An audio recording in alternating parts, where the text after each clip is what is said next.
Hi எல்லாருக்கும் வணக்கம். நம்ம 2026 எலெக்ஷனில் 17 ஃபாரினர்ஸ் வந்து ஓட் பண்ணியிருக்காங்க. அது மட்டும் இல்லாமல் இன்னைக்கு விஜய் 1000 ரூபா கிரெடிட் பண்ணியிருக்காரு. என்னன்னு தெரிஞ்சுக்க மறக்காம இந்த ஐடியோ ஃபாலோ பண்ணிட்டு வீடியோ ஸ்கிப் பண்ணாமல் ஃபுல்லாக பாருங்கள். ஆமாங்க, இன்னைக்கு வந்து நம்ம பெட்ரோல் டீசல் விலை வந்து 3 ரூபா ஏறிடுச்சுன்ற மாதிரி நம்ம இந்த இது சுவாரஸ்யமாக பேசிகிட்டு இருக்க இடையில திடீர்னு பார்த்தா ஃபாரினர்ஸ் 17 பேர் டிஎன் 2026 எலெக்ஷனில் ஓட் பண்ணியிருக்காங்கன்ற மாதிரி சொல்கிறாங்க. ஒரே ஷாக்கிங்கு. என்னங்க நம்ம சிஸ்டமில் இவ்வளோ பெரிய ஓட்டையா? என்னங்க நடக்குதுன்னு எனக்கு தெரியல.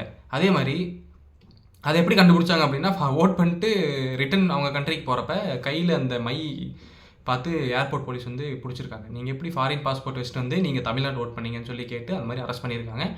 இன்னொன்று பார்த்தீங்க அப்படின்னா, அந்த 1000 ரூபீஸ் மேட்டர். அதாவது விஜய் சார் வந்து இன்றைக்கி எல்லாத்துக்குமே வந்து 1000 ரூபீஸ் கிரெடிட் பண்ணியிருக்காரு.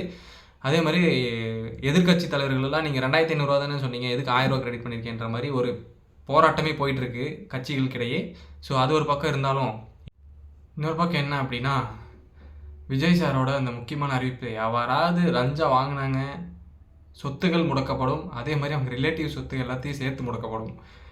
இந்த விஜய் சாரோட இம்மிடியட் ஆக்ஷன்ஸை பற்றி நீங்கள் என்ன நினைக்கிறீங்கன்றதை மறக்காமல் கமெண்ட் சொல்லிட்டு போங்க. தேங்க்யூ.